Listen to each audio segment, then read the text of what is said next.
북미 회담의 날짜가 다가오면서 여러 가지 궁금증 중에 하나가 과연 북한의 김정은 위원장이 뭐를 타고 하노이까지 갈 것인가? 교통수단, 이동수단에 많은 사람들이 관심을 가져왔습니다.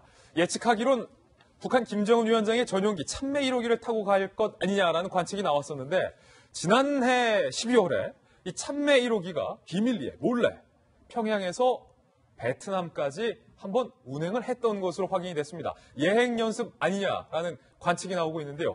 그 장면, 그 대목 한번 보시죠.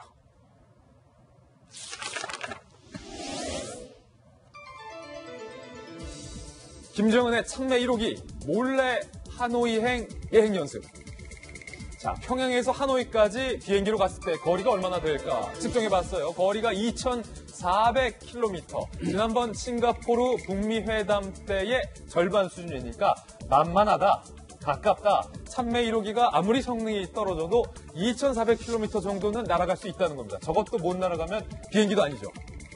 그런데 불안했던 모양이에요. 김정은 위원장 최고 준엄이 타는 비행기 아무리 2,400 단거리라도 만약에 떨어지거나 고장나거나 회항이라도 하게 된다면 국제적 망신을 살게 되기 때문에 지난해 12월 말에 정통한 대북 소식 등에 따르면 이 참매 1호기가 평양에서 몰래 출발을 해서 베트남 하노이에 도착하고 다시 연료를 채우고 돌아왔더라. 시험 비행을 했더라라는 얘기가 들려오고 있는 그런 상황입니다.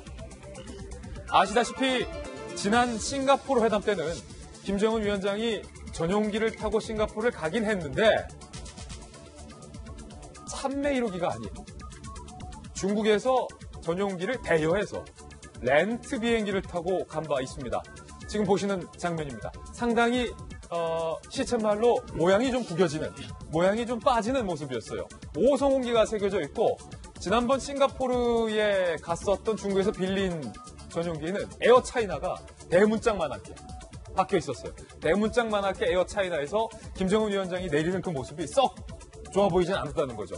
당연히 북한 내부에서도 저 영상을 대대적으로 홍보를 할 수 없었겠죠. 조용조용 비밀리에 했었는데 그런데 이번에는 당당하게 북한의 마크가 새겨진 참매 1호기를 타고 하노이에 내린다면 김정은 위원장 입장에서는 모양도 갖추고 뻐길 수도 있고 일석삼조라는 것이죠.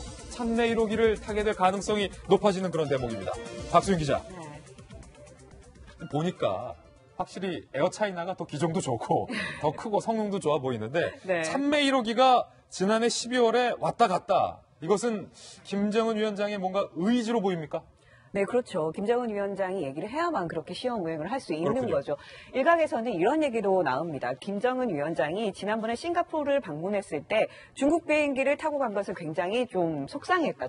네, 부끄럽게 생각했다라는 얘기가 나오면서 그래서 이번에는 어떻게든지 이 참매 1호기를 타고 가기 위해서 베트남을 고집했다라는 얘기가 나올 정도로 네, 그래서 이번에는 그렇게 장소가 확정이 됐다라는 얘기가 나올 정도로 이 참매 1호기를 타고 가는 것에 대해서 굉장히 집착한 것으로 보입니다. 이 참매 1호기 같은 경우에는요.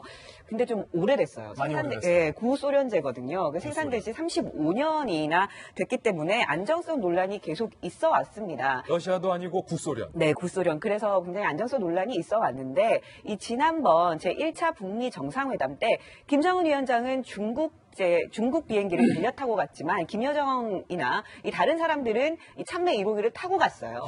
그렇기 때문에 한번 시범 운행을 해봤죠. 바로 이 모습이 그 중국 비행기를 빌려서 갔던 모습이죠. 네, 그렇습니다. 그래서 이미 싱가포르 갈 때 이제 다른 대표단은 참매 1호기를 타고 갔기 때문에 한번 시범 운행을 해봤기 때문에 아마 어느 정도 자신감이 붙은 상황이고 그래서 이번에는 시범 운행까지 해서 반드시 타고 가겠다는 의지를 좀 내비친 게 아니냐 이런 추정을 해볼 수 있습니다. 그렇죠. 근데 사실은 김병민 박사님, 할아버지 김일성 주석은 전용기도 없었거니와 상당히 비행기로 이동하는 데 부담을 느꼈기 때문에 60시간이 넘게 중국에 가서 특별열차를 타고 다시 베트남 국경에서 기관차를 교체해서 베트남의 하노이까지 기차를 타고 왔다 갔잖아요. 네, 할아버지를 따라하기 위해서 기차를 타고 갈 가능성도 여전히 배제할 수 없다 이런 얘기가 나오긴 하는데요.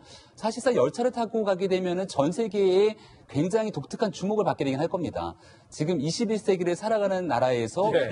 북한에서 베트남까지 비행기가 아니라 기차를 타고 몇십 시간을 간다 그러면 우리가 1900년대로 다시 회귀한 것이 아닌가라고 하는 독특한 인상을 줄 수 있기 때문에 아니, 기차 타고 베트남 갈 수 있는지도 처음 아무리 알았어요. 할아버지를 따라하고 싶어도 그렇게 하진 않을 거다라는 생각이 들고요. 예. 사실 김일성 주석의 저 젊은 시절 모습을 보게 되면 헤어스타일부터 약간의 이 살집이 있는 모든 모습들이 김정은 위원장을 퍽 닮아 있습니다. 그러니까 김정은 위원장은 어떤 방식으로든지 간에 할아버지의 전철을 밟고자 하는 노력들이 있겠습니다만은 적어도 비행기 측면에서는 양보하지 않을 거다 생각이 들고요. 예.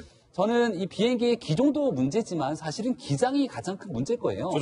조종사 입장에서 이렇게 장거리를 운행한 경험이 적기 때문에 여기에 대해서 난기류를 만나거나 자칫 잘못 문제가 생기게 되면 얼마나 긴장이 되겠습니까? 예. 나는 돌아가는 길에 도대체 어떻게 될 것인가에 대한 긴장감이 있을 거기 때문에 안정성 측면에서 중국 비행기를 빌리지 않을까 생각이 되고 김정은 위원장 혼자 가는 게 아니라 조금 전에 얘기했던 것처럼 참모진들도 가야 되고 여기에 마찬가지로 정상회담을 위해서 실어야 되는 여러 가지 물자들이 함께 수반이 될 겁니다. 김정은 위원장이 먹는 음식부터 모든 것들을 아마 자동차까지 다 싣고 갈 것이기 때문에 중국 비행기를 활용할 가능성이 저는 여전히 높지 않은가 생각이 듭니다. 예. 참여해록일 것인가 아니면 중국에서 또 비행기 빌려서 갈 것인가 이것도 하나의 관심사입니다.